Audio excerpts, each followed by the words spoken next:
This poem is called Dry Bones, Concerto for Wind and Percussion. Like rattling leaves, but louder, they clatter, percussively clacking like marionettes. By blusterous forces, they quickly unscatter, the skeletal parts reattaching in sets connected by ligaments, sinews, and skin. But still they are corpses. Their bodies are knit, but breathless, unfeeling, and deaf to the din of the tempest that blows through their burial pit, till the one who breathed life into Adam's dry dust revives them. His rhythmic, exuberant gust creates them an army that breathes by the Spirit. They march from their hollow, and all who can hear it will gasp at the gale from the valley of gloom, a Pentecost concert from out of the tomb. Thank you. That was for the season of Pentecost in a book called These Holy Mysteries, which is about the seasons of the liturgical year. This poem is for the Feast of Corpus Christi. It's called Hoc Est Corpus Meum. It's a poem I wrote as a hymn text with a beautiful tune Aberystwyth going through my mind, because the mysterious nature of the tune seemed to go so well with the mystery of this sacrament. Father, by whose mighty word out of nothing all was made, whose deep voice the darkness heard, by whose order chaos fled, by whose manna-giving hand every living thing is fed, can we doubt thy Son's command?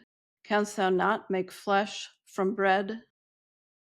Christ, who bids thy bride to dine, God from God and flesh from word, who made water into wine, which the wedding servants poured, and who, by thy hidden yeast, with 5 loaves 5,000 fed, host of this thy wedding feast, thou hast made thyself our bread.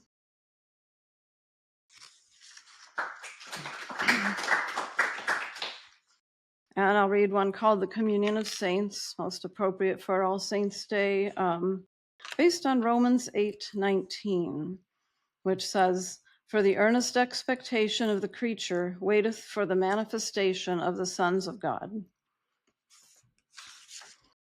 The bells have tolled for vespers. The trees in brazen tones have told the end in whispers of autumn. Scripted stones upon a hill cast shadows on even songs, amen, and all the valley echoes the rise and fall of men. The skeletons of willows, bereft of summer's clothes, foretell the threadbare sorrows of winter. Graveyard rows in dusk bespeak corruption, foreshadowing the close of time and earth's destruction. The moon's sharp sickle glows on churches' colored windows, grown dark as brittle leaves that rattle, while the wind blows the groan of all who grieve. Cold crosses bear their witness in silence on the bones of saints awaiting harvest beneath the frost-bit stones.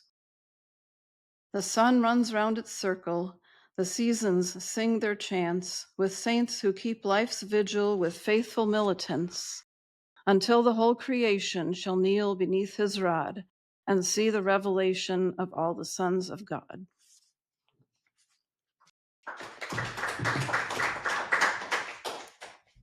Thank you. My second book is called Notes on Time, and it's combines my obsession with the theme of time with my passion for beautiful music. So that's why the musical notes on the clock. From the section called Seasons Tempo, I'll read Cicada Toccata, written to express my love of the music of cicadas and crickets during the transition from summer to autumn. The invertebrates' reverberating voices and staccatos chant a tempo in prestissimo, continuous vibratos in the trilling of their timbals in the trillions from the trees, undivided into measures, not melodic or harmonic, drone an undertone of stillness while their sound waves spread like heat. Percussively accompanied by aspen clapping breeze, quickly ticking 64th notes, soon their forte is symphonic. while frenetically continuing the unrelenting beat, pulsing, almost melismatic. Now chromatically they climb, still ascending in crescendos, then returning to the tonic in invisible parabolas of stationary time.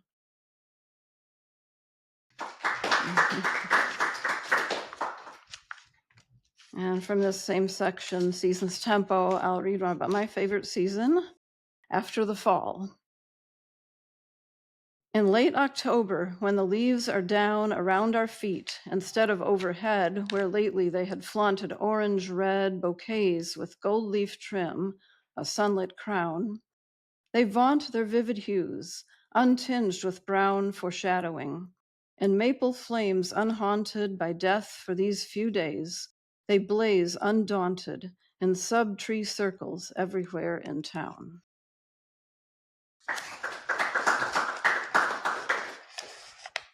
And from the section called Time Flies, which is mainly about birds and their music, I'll read one called Robin on a Sculpted Stone. Robin on a sculpted stone, all alone. Why are you a welcome guest, brightly dressed, on this lawn of sorrow spread with the dead? Isn't your unseemly song clearly wrong?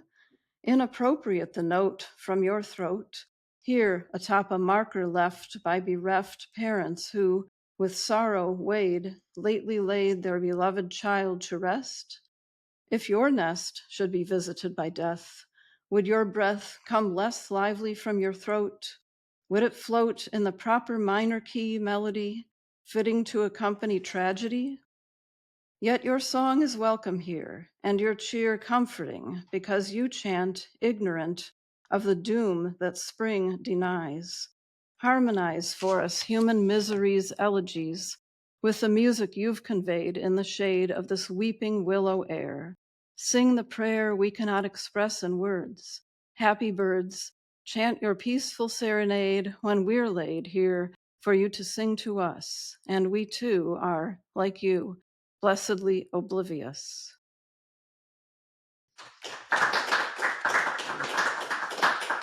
Thank you.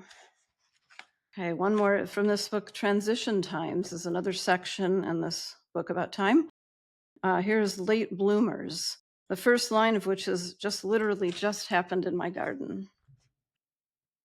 My last red rose of Sharon is slowly curling closed, each giant shell-shaped petal beginning to turn in, the 5 of them a pinwheel, crepe paper veins exposed to August's reminiscence of the summer that has been.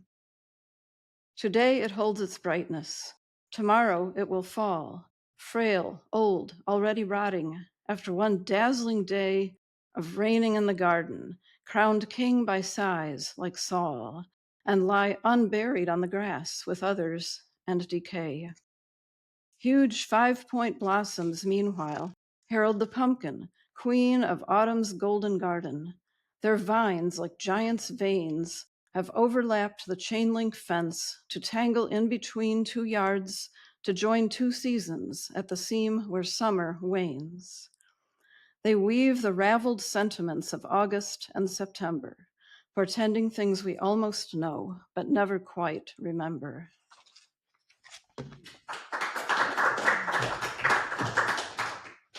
Thank you. And my most recent book came out a year ago from Wipf Publishers. It's called Foundations of the Cross and Other Bible Stories. So this book emerged as I began to hear the Old and New Testaments echoing each other and to catch glimpses of the mystery which has been hidden from ages and from generations, but now has been revealed to his saints, and how the law and the prophets and the Psalms all foretold Christ. So I'll just read 2 out of this book. How Shall This Be? Shows a connection between Sarah in the Old Testament and Mary in the New Testament. Genesis 17 says, Then Abraham fell on his face and laughed and said in his heart, Shall Sarah, who is 90 years old, bear a child? And Luke chapter 1 says, Then Mary said to the angel, How can this be, since I do not know a man? So part 1 is Abraham speaking. How can this be? You know my wife is barren. It's been her theme for nearly all her life. She's nagged me till I'm deathly sick of hearing her whining voice. It cuts me like a knife. We've prayed, of course we have, to no avail. Her belief that life is meaningless without a child is proof to her that I am a failure. How can this be? And why now? There's no doubt it would have greatly helped our dismal marriage if this had happened sooner. Now, at our age, can we renew our romance even after? It's laughable. She'll laugh. We'll call him Laughter. And then part 2 is Joseph speaking.